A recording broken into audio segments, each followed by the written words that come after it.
Jeremias, o capítulo 1, versículo 5.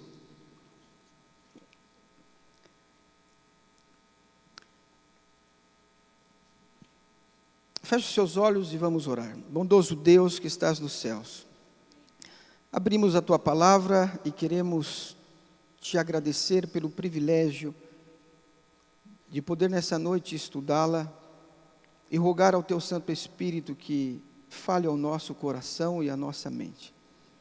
Ensina-nos, em nome de Jesus, amém. Antes que eu te formasse no ventre materno, eu te conheci, e antes que saísseis da madre, te consagrei, e te constituí profeta às nações. O nome da mensagem do sermão dessa noite é Antes. Eu não gosto muito de ficar olhando para o passado e recordando muito o passado. Eu gosto de apontar o futuro, pensar no futuro, viver bem o presente, porque quando nós vivemos bem o presente e formamos o presente, nós vamos ter um futuro melhor. Mas nessa noite quero te convidar a olhar para o passado. Qual seria a ciência capaz de revelar ao homem a origem, a natureza, o caráter e o poder consciente de amar e desejar que constituem a vida? Certamente essa energia não é colocada em ação pelo nosso esforço, apenas pelo esforço de Deus. A Escritura afirma que nenhum homem é capaz de acrescentar 1 milímetro à sua estatura, incapaz ainda de adicionar qualquer unidade ao seu potencial para amar ou acelerar qualquer outro meio. Em última instância, a vida em qualquer nível escapa inteiramente ao nosso domínio. Aqui vemos um texto que diz antes do nascimento de Jeremias, antes da sua existência, antes de ele vir à terra. A palavra diz que ele foi formado no ventre materno, mas antes da sua formação existia alguém que o conhecia como ninguém. Você sabe que o passado, o hoje, agora, se nós divorciarmos do passado, nós não vamos ter muito significado para o hoje, porque eu sou a pessoa que sou. Os biógrafos investigam a fundo os arquivos de família, os psicólogos trazem memórias reprimidas e questionam as vivências e os sentimentos experimentados na infância. Quando alguém vai a um psicólogo, uma das perguntas, o que ele procura descobrir é como foi a sua infância. Como você foi tratado, como você foi educado, quem eram os seus amigos. Os apaixonados, quando querem recordar o passado, eles buscam o álbum de fotografia. Eu não sei se os mais antigos aqui, os modernos hoje vão direto no computador, não é? Eu ainda tenho as minhas fotos no álbum. E aqueles dias, às vezes, frio, chuvoso, que você fica em casa, não sai, demora mais ali na cama e você brinca com as crianças. Colocamos então ali a fita, ainda está em fita, não passei para DVD, e começo a assistir o meu casamento, o nascimento dos meus filhos. Eu começo a procurar as lembranças do passado, e quando olho para minha esposa, para os meus filhos, me alegro e sou agradecido a Deus por tê-los comigo. Buscar um pouco do passado para saber quem sou. Quem era Jeremias? Qual a informação que a Bíblia nos entrega sobre Jeremias? Porque ele era um homem tão tenaz, tão verdadeiro, tão íntegro. Porque Jeremias não desistia. Quase desistiu. Quando a pressão foi tanta para ele, ele quase desistiu. Mas permaneceu firme. Quem era Jeremias? Quem eram seus pais? a cidade onde nasceu, quem foram os seus professores. Jeremias tinha um ministério apaixonado, um ministério totalmente entregado nas mãos de Deus. Nós encontramos muitas coisas. Quem sabe se encontrássemos um manuscrito de Anatote do século VII a.C., poderíamos descobrir alguma coisa a mais sobre Jeremias. Mas a única coisa que descobrimos está no capítulo 1, no versículo 1, diz assim: palavras de Jeremias, filho de Ilquias, um dos sacerdotes que estavam em Anatote, na terra de Benjamim. Primeiro encontramos aqui o filho, não é? Jeremias, e o nome do seu pai, Ilquias. Encontramos também a profissão do seu pai, ele era um sacerdote. E encontramos o nome da cidade onde ele morava. 3 informações sobre este personagem. Um dos livros que mais gosto da palavra de Deus é Jeremias e Neemias, sobre liderança. Me impressiona como viveu Jeremias. Queremos agora descobrir mais sobre ele, mas nós não temos informação. Necessitamos conhecer os métodos, como ele foi ensinado, educado na infância, mas nós não encontramos, porque ele era tão firme, tão tenaz, e não desistia nunca. Mas em vez de saber que os pais, os professores, os parentes, os familiares, os amigos de Jeremias, o que eles faziam por ele, nós vamos encontrar o que Deus fazia por Jeremias. Antes que eu te formasse no ventre materno, eu te conheci. Você já parou para pensar um pouquinho sobre isto? Antes que eu te formasse, eu te conheci. Significa que antes de nós nos conhecermos ou sermos conhecidos, Deus já nos conhecia há muito tempo, antes de sermos concebidos, sermos formados ali no ventre materno. Antes de cultivarmos o interesse sobre quem é Deus, Deus já cultivava o interesse quem seria eu. Antes que nossas mentes fossem transpassadas pelo pensamento que Deus poderia ser importante, Deus já nos considerava e já nos dava importância.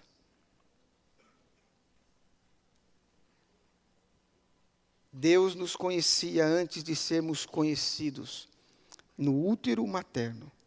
Somos conhecidos antes de nos conhecer.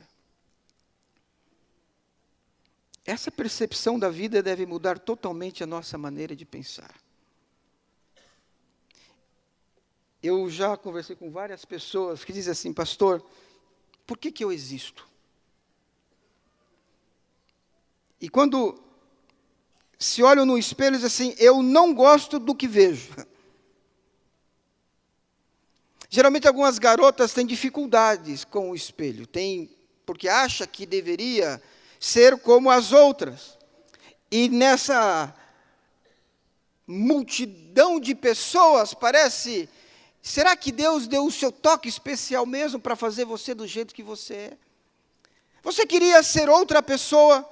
Eu posso te decepcionar nessa noite, porque Deus não quis fazer uma outra pessoa, e Ele fez você como você é, porque diz assim: eu te conheci antes de formar você no ventre materno. Pare um pouquinho e vamos imaginar Deus pensando em você. Feche os seus olhos. Feche os seus olhos e começa a pensar Deus conversando com Ele mesmo. Diz assim: vou fazer o Adilson. Como vai ser o Adilson? Coloque o seu nome. O Adilson vai ter uma voz grossa. Minha esposa disse que eu tenho voz de taquara rachada.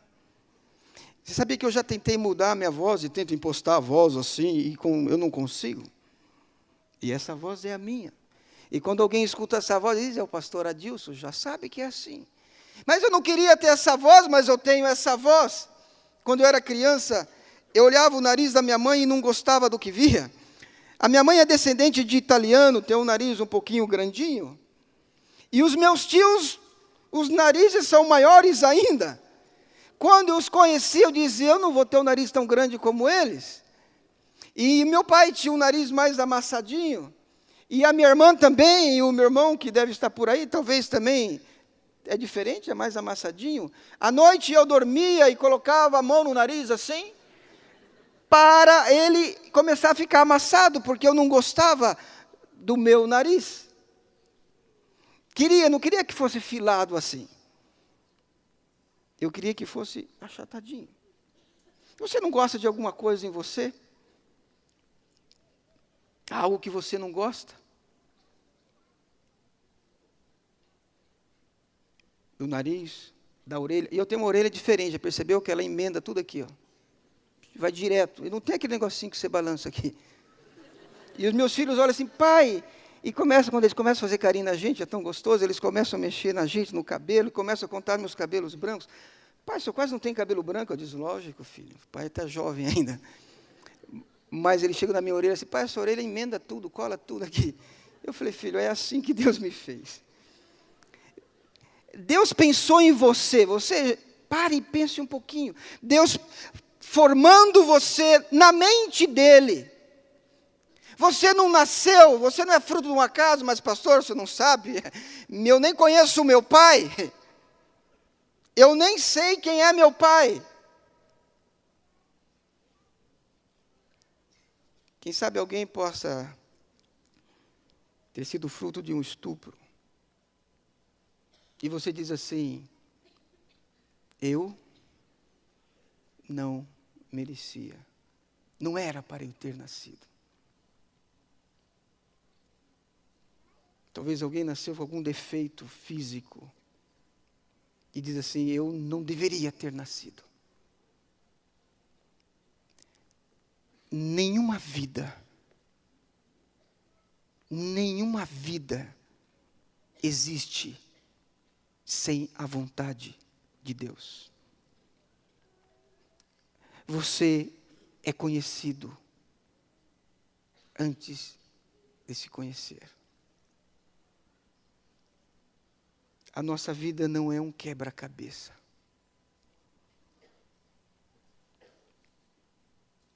Não precisamos correr desesperados para encontrar uma ajuda, para descobrirmos quem somos. A minha identidade não teve início quando eu comecei a compreender-me. Existe algo anterior a isso que me leva a refletir sobre mim. É o que Deus pensa de mim. O que Ele pensa de mim. Como diz o pastor Bulhão, você é a coisa mais linda do mundo. É isso que Deus pensa de você e de mim. Ele projetou você. Agora, é maravilhoso saber que Deus conheceu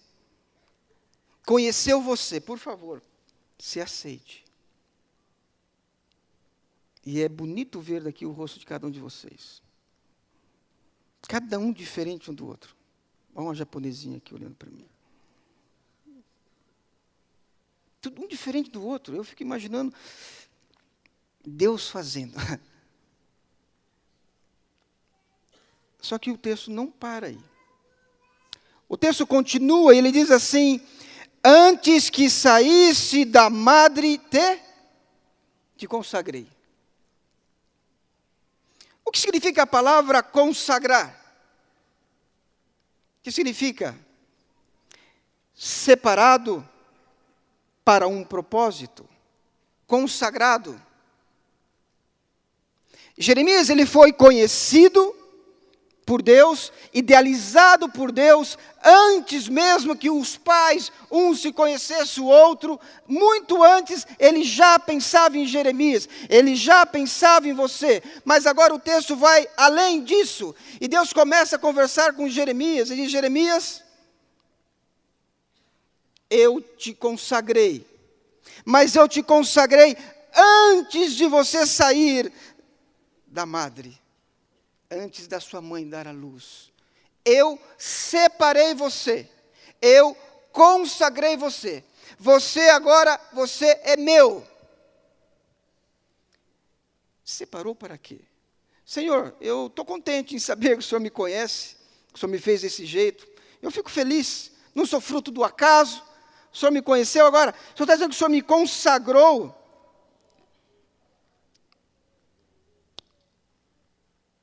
Eu te consagrei, te coloquei de lado, apartei você. Para quê? Para quê que eu separei você?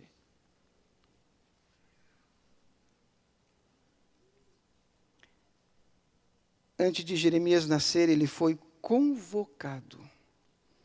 Terça-feira vai ter a convocação da seleção brasileira. A seleção.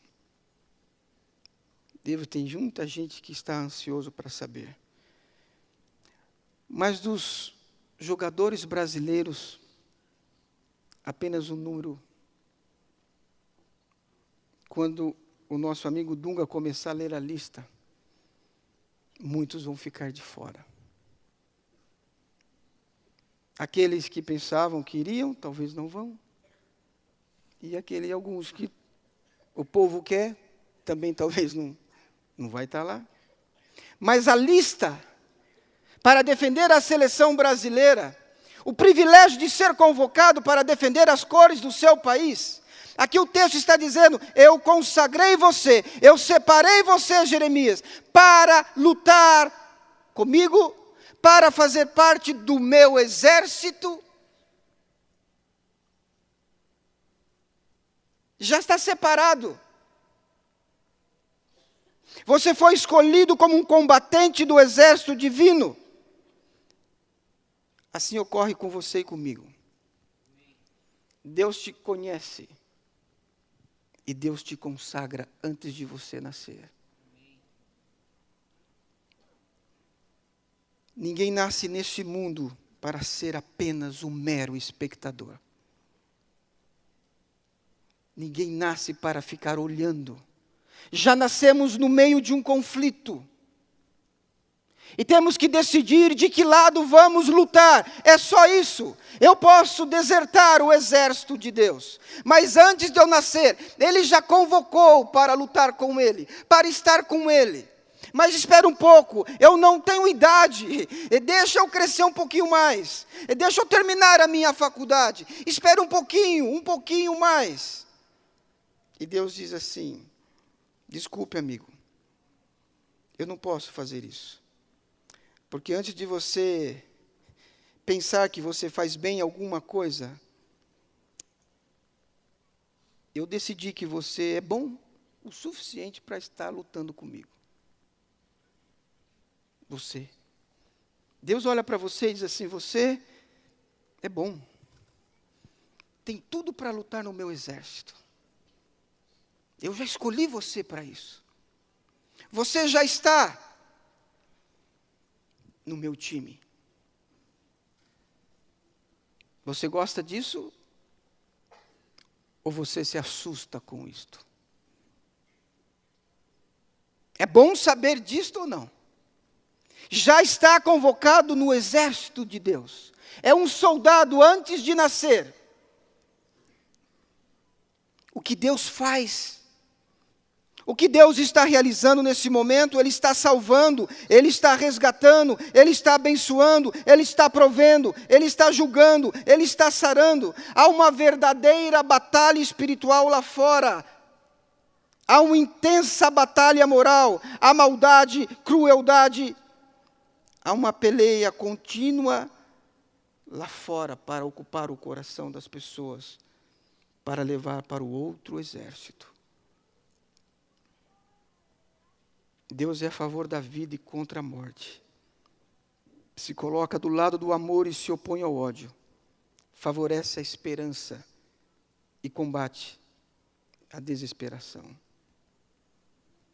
O Senhor não vai ficar esperando, querido jovem, que você chegue numa fase mais adulta para decidir. Ele já te convocou. Qual vai ser a sua resposta?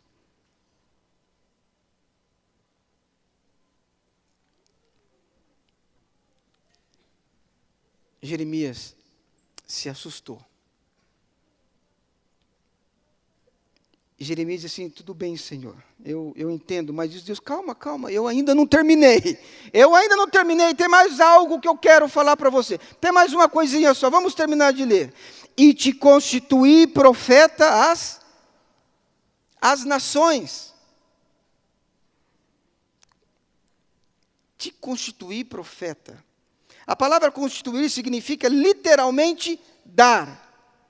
Eu te dei. Como assim? Deixa eu explicar, Jeremias. Você foi doado. Você não é seu. Porque antes de nascer eu te conheci, eu te consagrei e eu te doei para as nações. Por favor, Senhor. É muito para mim. Mas, querido jovem, essa é a maneira como Deus faz as coisas. Porque Deus amou o mundo de tal maneira que deu seu único filho. A cada momento Deus está doando. Dele provém tudo para a nossa existência. Mas nós vivemos numa sociedade onde nós não queremos nos doar. Vivemos numa sociedade onde nós queremos para nós. Temos medo. Jeremias, no capítulo 12, o versículo 5, abre por favor a sua Bíblia. Jeremias chega um momento e ele diz assim, olha, ele no começo da jornada, ele começa a se cansar. Ele começa a entender o chamado dele, e ele começa a se cansar. Então o Senhor Deus diz assim para ele, se te fadigas correndo com homens que vão a pé, como poderás competir com os que vão a cavalo? Se em terra de paz não te sentes seguro, que farás na floresta do Jordão? Jeremias, eu te chamei para viver uma vida de excelência. Eu te chamei para correr com os cavalos. Eu não quero que você viva uma vida medíocre, como a maioria, e que se cansa por pequenas coisas. Não começou a corrida ainda. E você já está abrindo o bico, já está cansando, já quer parar. Tem gente que nem começou aqui essa noite, simplesmente já está dizendo, olha, eu prefiro desertar, eu não quero estar no seu exército. Mal começou a luta, a corrida com os cavalos da excelência, ela vai começar. Você está disposto a correr com os cavalos ou viver com a multitude de medíocres? Que não conhece nem a glória e nem a derrota. Que vive as experiências dos outros ao lado do seu Deus, tem as suas experiências, ou apenas escuta os outros contar como Deus tem agido em suas vidas. Já está cansado de correr com os que vão a pé. Aqui nessa faculdade, me permita dizer, você só corre com os que vão a pé. Se você acha que os estudos são muito para você, isso aqui você está apenas gatinhando. A corrida com os cavalos por sangue vai começar. Eu tenho ali algumas fotos, quero mostrar para vocês. De uma mãe que saiu de casa, você acompanhou o terremoto no Chile. Eu estive nesse país durante quase 6 anos. Vamos ver se aqui funciona. Não está funcionando, vamos ver. Então o jovem vai me ajudar ali. Pode me ajudar? Aqui, vamos ver se eu passo aqui. Algumas fotos de como ficou esse país. Isso é em Santiago, algumas pontes no sul do Chile. Entre muitas histórias que aconteceu, eu separei uma história de uma mãe. Você pode ver aí um barco onde deveria estar, ele deveria estar no rio, e a casa que deveria estar lá está no lugar do barco. A tristeza tomou conta dessa família. Denise, tem que voltar. Volta para mim, por favor.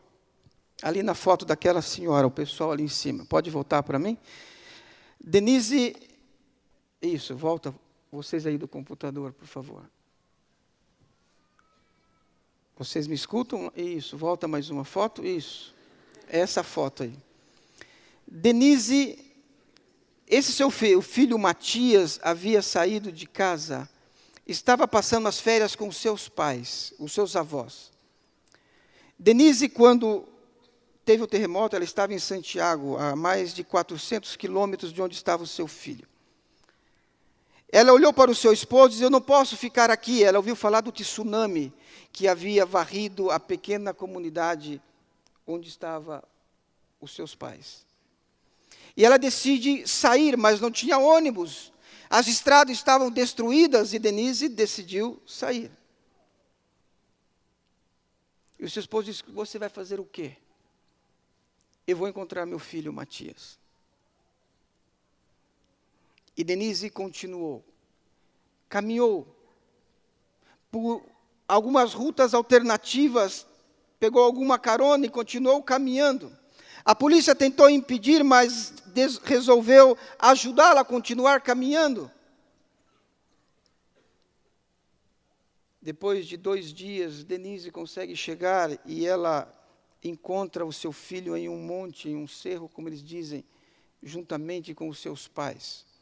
Mas é interessante ver que o seu marido diz assim: você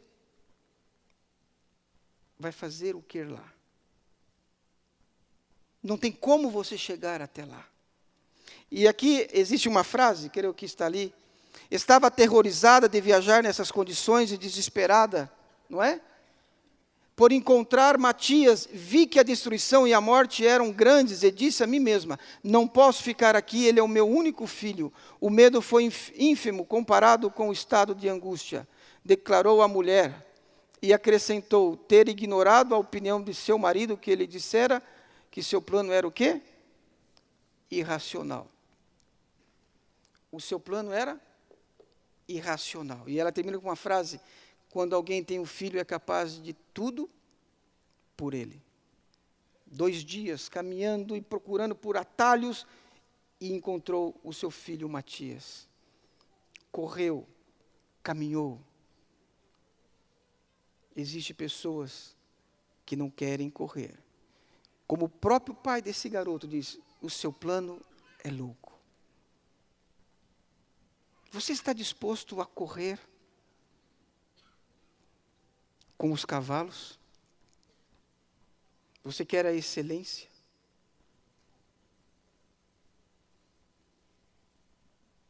Você quer ser formado? Eu vou passar para a última história. Peço que vocês deixa eu ver se eu consigo passar aqui. Quando você entrar e ler esse texto da doação de Neemias, eu quero que você coloque o seu nome. No versículo 1, capítulo 1, versículo 5. Antes que eu te formasse no ventre materno, Adilson, eu te conheci. Antes que eu saísse da madre, eu te consagrei. E eu te dei as nações. Você foi doado. Pode desligar, por favor. Você foi doado. Eu vou te dar uma notícia, não sei se você vai gostar. Você não pertence a você mesmo.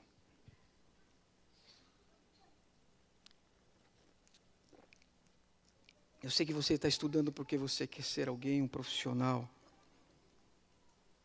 Mas você quer ser um profissional para quê? Para satisfazer a você?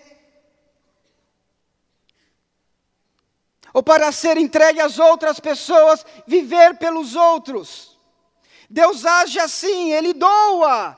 Temos que viver para os outros, e eu te dei como profeta às nações. Você não é de você mesmo. E você que aceitou a Jesus como seu Salvador, mais do que ninguém, compreenda que você não é de você mesmo. Eu não sou de mim mesmo. E eu me lembro quando recebi o chamado para trabalhar no Chile. Substituí o pastor João, que falou aqui. E tive que deixar a minha família, vender tudo o que eu tinha. Eu lembro que os meus móveis eu comprei num lugar, madeira maciça, o bom e o do melhor. E agora tinha que deixar tudo o que eu tinha, vender tudo por um preço. E ir para um país que eu não conhecia, uma cultura que eu não conhecia. Simplesmente porque a igreja colocou em minhas mãos um chamado e diz assim: há um chamado para você. Para onde? Para o Chile.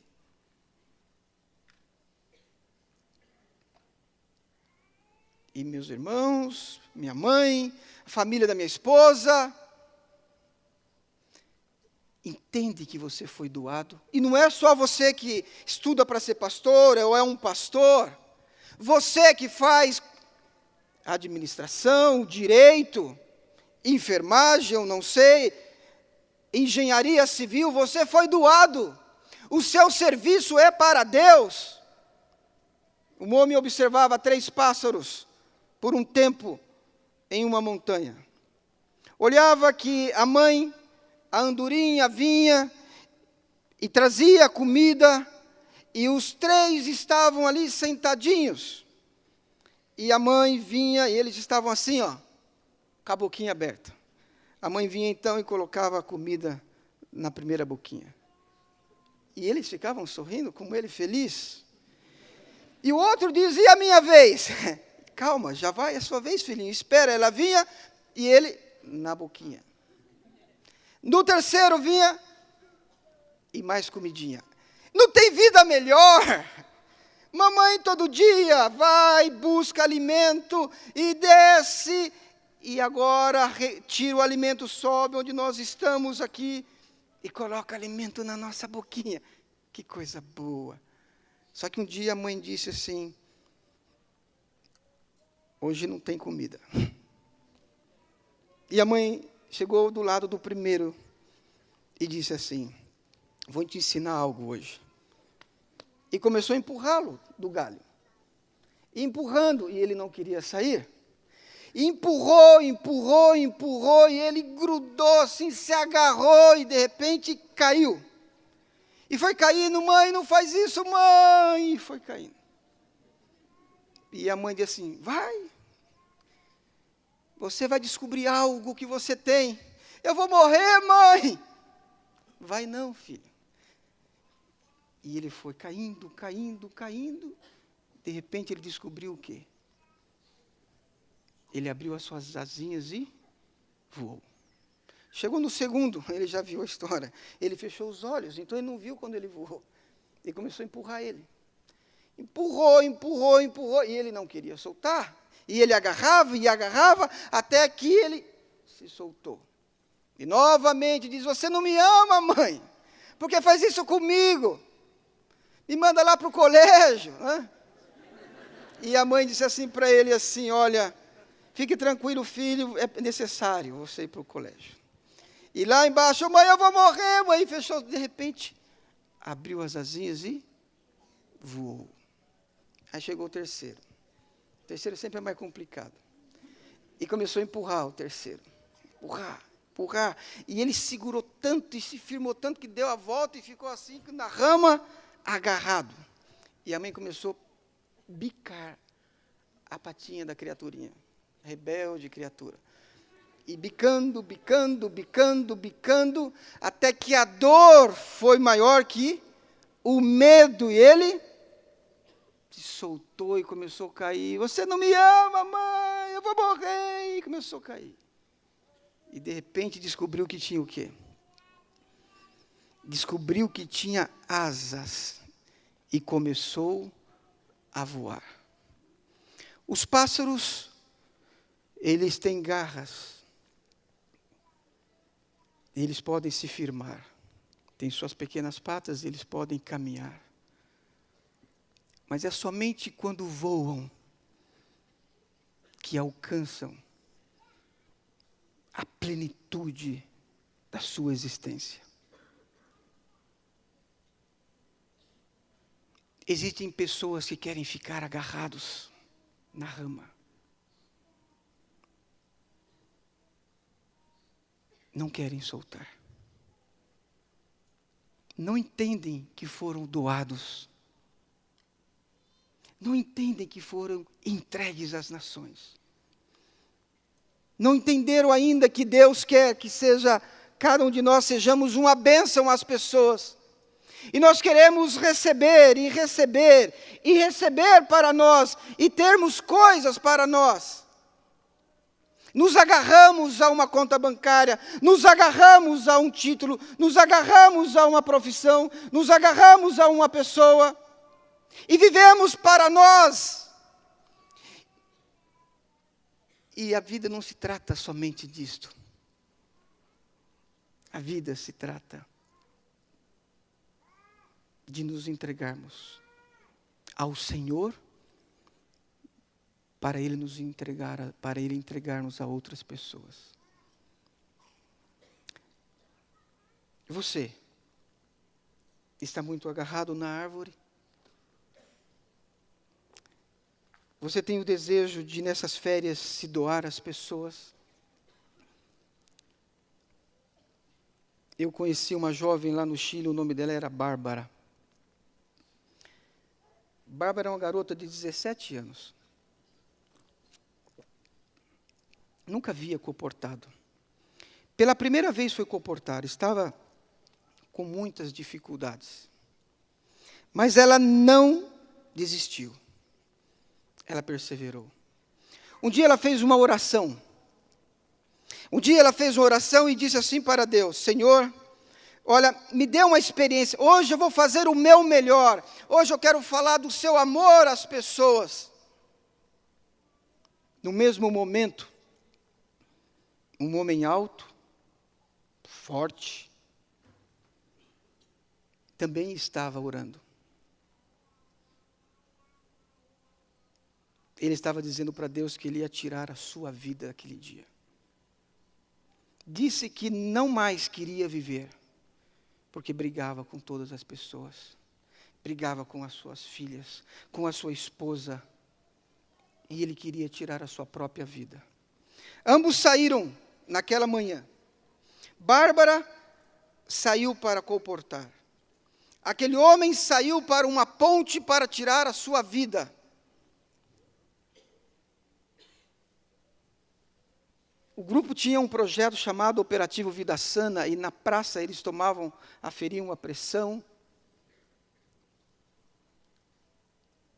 tomavam endereço das pessoas, visitavam as pessoas. E aquela manhã, Bárbara estaria trabalhando ali. O homem sentiu um desejo de, antes de ir, tirar a sua vida. Um dia antes ele já tinha ido ali no pontilhão, ali na ponte, ficou olhando na passarela e disse assim: é aqui mesmo, muitos caminhões, eu pulo e rapidinho eu morro. E ele ficou então sentado, pensando na sua vida aqui naquele banco ali da praça. Bárbara sentiu o desejo de conversar com ele, Juan Vergara. E quando se aproximou de Juan Vergara, e disse assim: por que está com o rosto tão triste? E ele diz: não compensa eu dizer para você. E ela começou, então, a falar de Jesus para aquele homem. Juan Vergara disse que o seu coração ficou tão impressionado com as palavras daquela garota de 17 anos. Falava de Jesus com tanta convicção, como alguém que ela conhecia. E a menina tira da sua pasta um livro chamado O Grande Conflito. e dá de presente para aquele homem e o convida para ir à igreja no próximo sábado. Era quase final da campanha. E quando a garota, antes de sair, ela diz assim para ele: Deus o ama e o Senhor é muito importante para ele. Ele diz que o rosto da menina, assim, ela estava com um jaleco branco, então ele disse assim: olha, você parece um anjo que Deus mandou.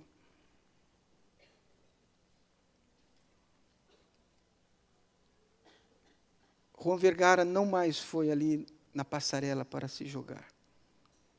Leu este livro em uma semana. Em uma semana. Quando foi na igreja, no sábado, a garota esperou, ele não foi. Mas no outro sábado, lá estava Juan Vergara na igreja. Através do livro, do testemunho dessa garota, Juan Vergara foi batizado. Sua esposa foi batizada. E sua filha com o genro também foram batizados, até onde eu sei. Deus coloca o comportor evangelista com o desejo de se entregar às pessoas, de entregar o amor de Deus às pessoas para salvar vidas. Você quer salvar vidas? Você quer se doar nessas férias? Eu quero fazer uma oração especial por você. Eu quero que você, onde você está, não vou convidar você a vir aqui à frente. Eu quero que você, onde está, você feche os seus olhos. Se você já decidiu sair, Deus seja louvado por isso. Mas se você ainda está sentado aí, agarrado à raminha, firmado nesta raminha, e não quer soltar dela, porque é confortável ficar aí. Viver a vida de excelência é difícil. Correr com os cavalos não é para qualquer um, mas é para todos aqueles que Deus chamou para jogar, para lutar no seu exército. Você quer lutar no seu exército? Você entende que foi doado? Solte. Solte. Faça o que Ele pediu. E o que Ele pediu? Que aqueles que viessem para os nossos colégios, não somente se preparassem para a vida, mas que tão pronto chegassem aqui e fossem preparados para saírem como comportores evangelistas. Muitos vão sair. Você viu a experiência de Joãozinho aqui? Ele não precisa sair. Ele não precisa recursos para pagar os seus estudos, mas a comportagem não é isso. Ou não é somente isso, pagar os seus estudos. A comportagem é para te ensinar a voar. É para abrir as suas asas, para alcançar voos da excelência que você nunca alcançou até hoje. É isso que Deus quer para você. Ver quanto vale o outro. E como o outro é mais importante que você, e Ele quer formar músculos na sua fé. Você deseja ter músculos na fé? Feche os seus olhos, eu quero orar por você. Senhor Deus, estamos aqui nessa noite, agradecidos pela Tua palavra. Nós não somos frutos do acaso. O Senhor nos conhece muito antes de sermos conhecidos. O Senhor nos consagrou, nos separou para lutar contigo nessa guerra espiritual que logo terminará. Mas o Senhor fez algo mais que nos custa entender. O Senhor nos doou. Nos ajude a entender que não somos de nós mesmos. O Senhor amou o mundo de tal maneira que deu o seu único Filho. Quem somos nós para dizer não? Tem gente aqui nesta noite que não entendeu ainda o significado da existência, que não entendeu ainda que precisa soltar de sua confiança, de seu conforto, de sua proteção, para viver pela fé, para doar o seu tempo e os seus talentos àqueles que não conhecem ainda o teu amor. Alguns estão decidindo no coração essa noite. Jovens, quem sabe, que não precisam como o Joãozinho.